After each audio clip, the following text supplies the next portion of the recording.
The story begins in New Zealand, where the company Benthic operates an ocean mining base. The machines are remotely controlled by Charisse and Riley, who are currently watching an interview with the boss, Billy Ford.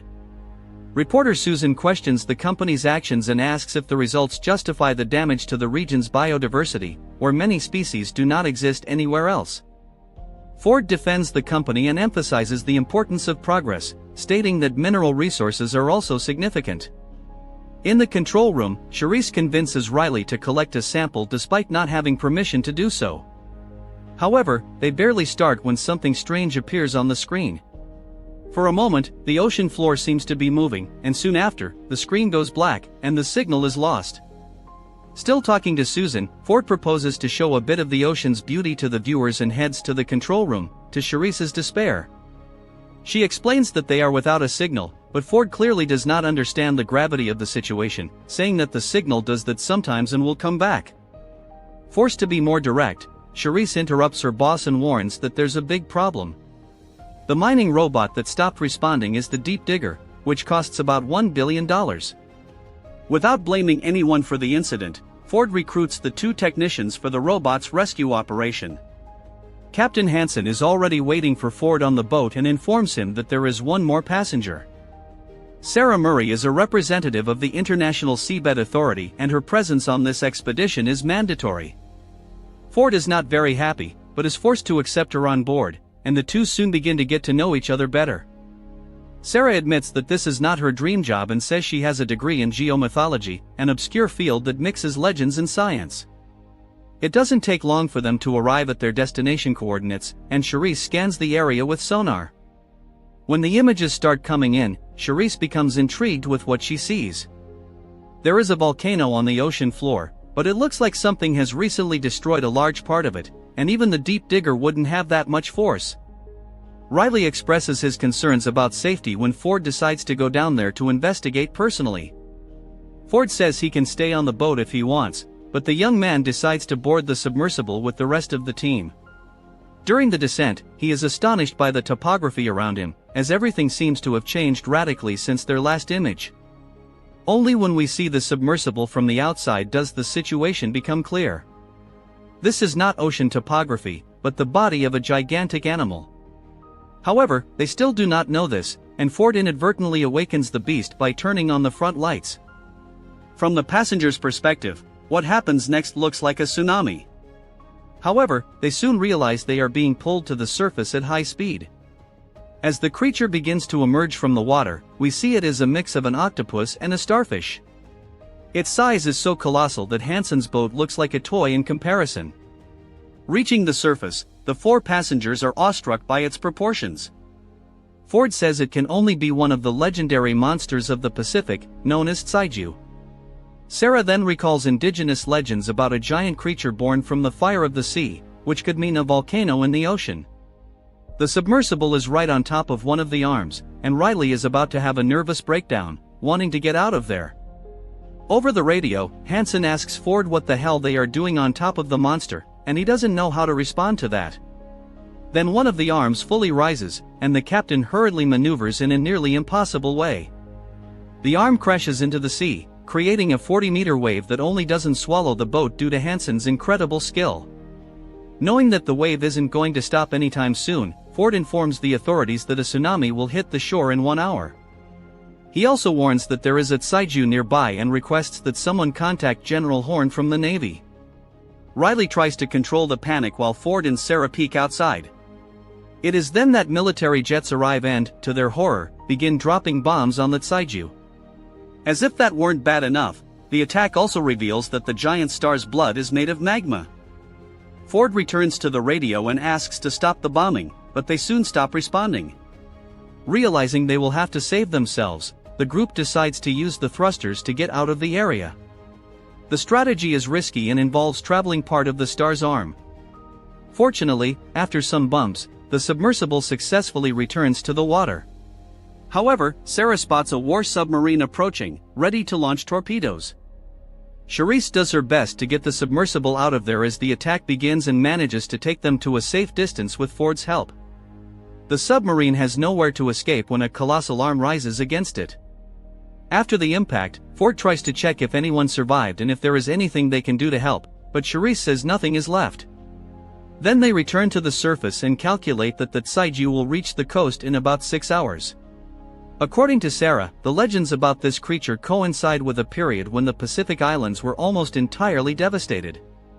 Historians say the cause may have been an earthquake or tsunami, but now Sarah has other hypotheses.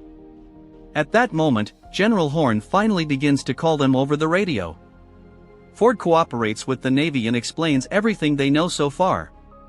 He warns that the animal's skin is made of volcanic silica, which makes attacks useless, as the internal lava quickly cauterizes the wounds. Horn thanks him for the tips but orders Ford to get out of there and not get involved in military matters. He also warns that he will investigate the cause of all this. If there is evidence that the company's activities are linked to the monster's arrival, Ford and his team will go to prison. Unwilling to accept this, Ford asks who would be up for an independent operation to combat the Tsaiju. The other three agree with the idea, and Hansen also shows up to help. Sarah mentions that she had a teacher named Rina Hangaroa, the only one in geomythology who believed in the existence of Tsaiju.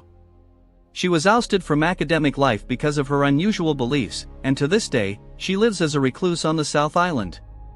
Ford says that Rina is probably the only person in the world who can help him, and even though there are no means to contact her, they could simply go there by helicopter. Then Sarah reveals that there is one more reason not to do that. It was she who questioned the validity of Rina's research, as she thought such theories were a waste of her tuition. In other words, the scholar will not be very happy to see the student who ruined her career again. Ford bluntly says that is precisely why Sarah should try to redeem herself with her teacher. Thus, the four say goodbye to Hansen and board the helicopter.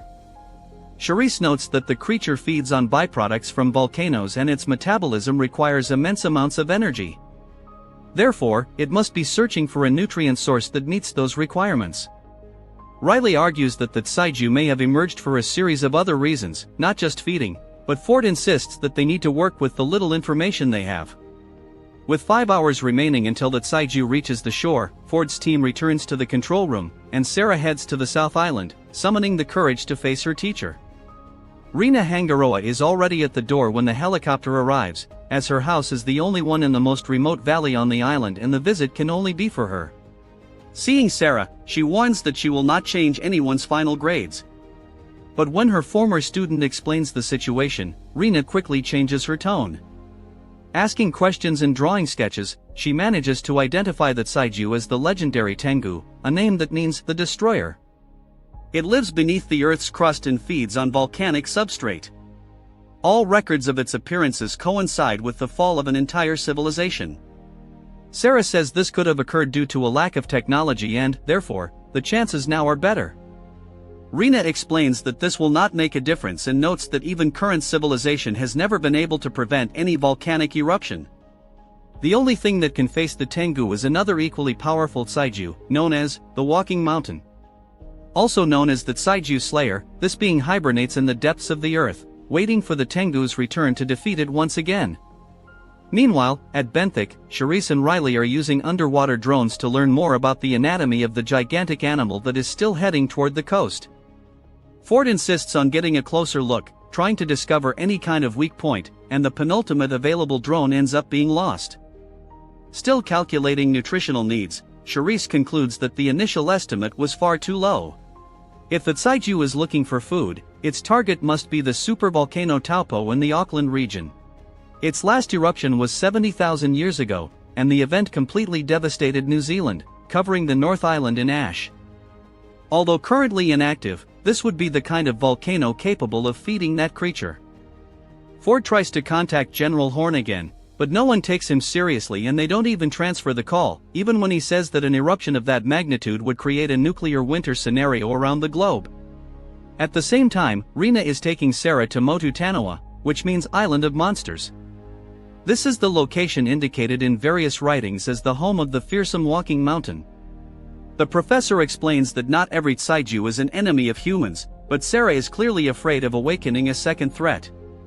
While they search for an epic solution, Ford devises a scientific strategy. Based on his observations, he estimates the chemical composition in the Tengu's stomach, concluding that certain substances could cause an internal explosion. The problem is that the only sufficiently vulnerable entry point is the animal's mouth, filled with metal glass teeth. Therefore, Ford says the insertion has to be some kind of trick that uses the monster's biological defenses to insert the bomb. At the same time, General Horn is speaking with the Prime Minister about a possible evacuation of the coastline. He says he will intercept the Tsaiju while still offshore, but asks for patience, reminding them that no one has dealt with this kind of thing before. To his dismay, the minister mentions Billy Ford's name and orders the general to speak with him. Reluctantly, Horn calls the businessman and listens to his hypotheses. He thinks it's very unlikely that an animal of that size would move on solid ground, which undermines the theory that its destination is the Topo volcano. Ford says that part of the destruction will be the liquefaction of the island's soil. He also explains that the Tsaiju's body is made of practically indestructible materials and its mouth is the only weak point. Horn lets him send his plan, but does not seem too convinced. He also orders the businessman to keep his team away from the battlefield, as their deaths could reflect poorly on the Navy. Ford promises to obey those orders, and as soon as he hangs up the phone, he begins to plan exactly the opposite. While Riley